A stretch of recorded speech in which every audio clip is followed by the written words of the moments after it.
সাবানের ঠান্ডা গন্ধ, অবিরাম জল পড়ার শব্দ, আর স্নান করতে করতে আমার মায়ের খোলা গলায় নিজের মনে গিয়ে যাওয়া রবীন্দ্রসঙ্গীত। আমার কাছে রবীন্দ্রনাথ মানে এইসব।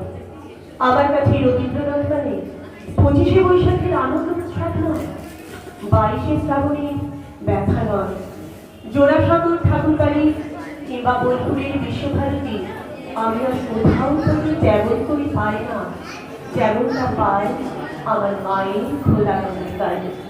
তবে যেমন তেমন কিংবা যখন তখন নয়, আমার মা যখন অফিস থেকে ফিরে স্নান ঘরে শুদ্ধ হতে যান তখন। আমার মা কখনো গান শেখেননি। কেন শেখেননি এমন বলা? আমার মা বলে রবীন্দ্রনাথ তো প্রাণের নয়, প্রাণের। তাই আমার মায়ের প্রিয় গান, তোমার অভিসারে যাব চলিতে পথে পথে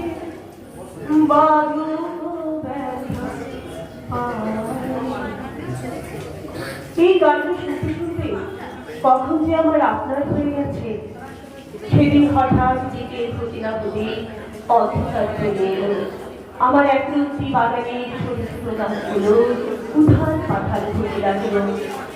ঝড়ঝড় বৃষ্টির অবিরাম ধারায় ভিজতে ভিজতে আমিও মায়ের মতো খোলা গলায় গাইতে লাগলাম, তোমার অভিসারে যাব চলিতে পথে পথে বাজুক ব্যথা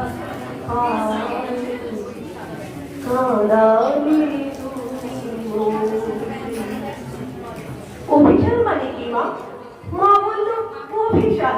অভিসার আবার কোথায় পেলি? কেন তোমার গানে? আমার গানে অভিসার? মা বলল অভিসার মানে যাওয়া। যাওয়া মানে ততটা নয় যতটা যেতে যাওয়া। সবসময় ভিজে জামাই ঘরে ফিরে দেখি বাবা ফিরে এসেছেন কখন। বললেন বৃষ্টিতে ভিজতে ভিজতে বর্ষার গান এলো না মনে?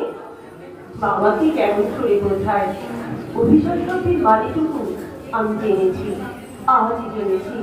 জেনেছি ভালোবাসার আঘাতে কেমন করে কাঁদা যায়নি। আমার কাছে রবীন্দ্রনাথ মানে এইসব।